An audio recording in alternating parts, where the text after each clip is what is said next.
On a quiet morning at a memorial parking lot, a cruel act was about to unfold. Ethan Grant, a 22-year-old TikTok influencer with more than 3 million followers, was notorious for pranks that thrived on humiliation. He and his two friends pulled into a handicapped spot, laughing, blocking it off, while recording content for their audience. Just steps away stood George Hawkins, an 81-year-old veteran of Vietnam, a man who had earned both the Purple Heart and the Silver Star. George approached calmly, asking them to move. But instead of respect, he received mockery. Ethan sneered into the camera, slapped George across the face, and kicked away his hearing aid as it hit the ground. Blood trickled down the old man's lip as Ethan grinned, telling his phone, "This gonna get mad views on TikTok." What Ethan didn't realize was that inside the diner just feet away, 40 men from a motorcycle brotherhood called the Iron Eagles were watching through the glass. The silence in the diner broke when Marcus "Tank" Reed, their president, rose to his feet and said, "Brothers, we have a situation." Before we dive deeper, let us know in the comments where you're watching from. We'd love to hear from you. And don't forget to hit that subscribe button so you never miss any of our upcoming videos. The doors of the diner swung open as the Iron Eagles poured out, their boots striking the pavement in unison, the sound echoing like a warning. They surrounded Ethan and his friends, their leather vests and steel gazes leaving no doubt of their intent. Tank stepped forward first, his voice like gravel. "You just signed your death warrant, boy." Ethan tried to laugh it off. "Chill, it's just a prank." But the bikers weren't buying it. Hammer and Razor moved in closer, fury in their eyes. "You assaulted a war hero," Hammer growled. Snake, another eagle, pulled out his phone and revealed Ethan's ugly history. Videos of pushing a homeless man into traffic, ruining a child's birthday party, shaming strangers for sport. Without hesitation, one of the bikers crushed Ethan's expensive camera beneath his boot. Tank leaned in, his tone cold. "Call the cops. Tell them what you did." George, his lip bleeding, pleaded with the bikers not to use violence, but Tank shook his head. "This ain't about revenge. This is about teaching him a lesson." As the bikers held Ethan accountable, George Hawkins asked for a moment.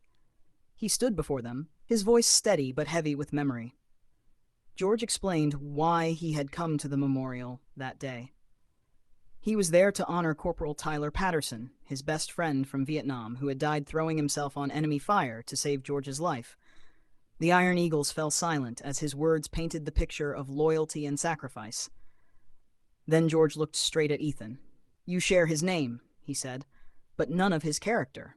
My friend died for something meaningful, while you live for meaningless views." Ethan's bravado shattered. His hands trembled as George's words cut deeper than any threat. "You're worse than my torturers," George told him. "They hurt me for war. You hurt the weak for entertainment." Tank seized the moment. "Delete every video where you humiliated someone." Ethan resisted, until Hammer loomed over him. One by one, Ethan erased his cruelest videos. "My career is ruined," he cried. Snake shook his head. "That wasn't a career. That was cruelty." The lesson wasn't over. Surrounded by the Iron Eagles, Ethan was ordered to face the same camera he had once used to torment others.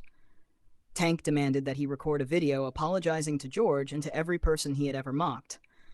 Ethan's pride cracked as Hammer lifted him effortlessly by his collar, forcing compliance. Trembling, he spoke words of regret, words he never thought he'd utter in front of millions. Then George, surprising everyone, said softly, "I forgive you.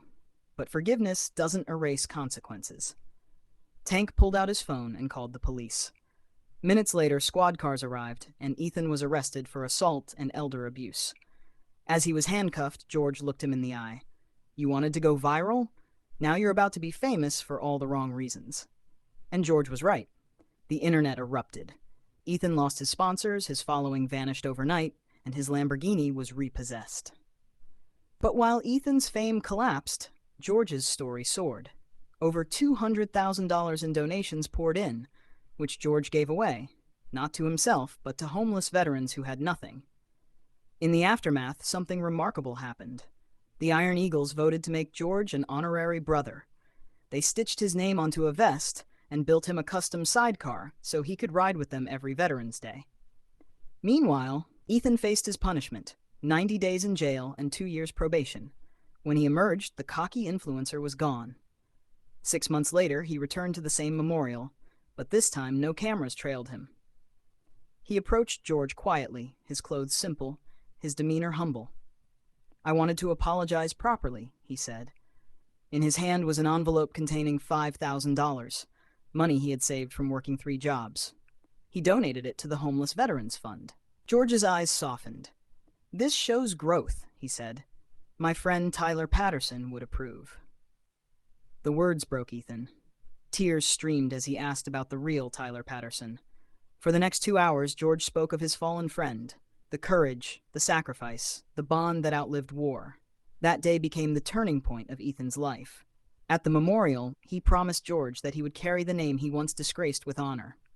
True to his word, Ethan began volunteering with the Iron Eagles on a new project, the Tyler Patterson Honor Initiative. Its mission was simple yet profound: to teach youth the value of respect, service, and the price of freedom. Ethan used his story as a warning. "I slapped a hero," he told students and communities, "and I got slapped by karma." His shame had become a tool to prevent others from following the same path. As for George, his legacy only deepened. Each Veterans Day, he stood tall at the memorial, the Iron Eagles at his back, their silent presence a shield of loyalty. His weathered hands rested on the granite, but his spirit remained unbroken.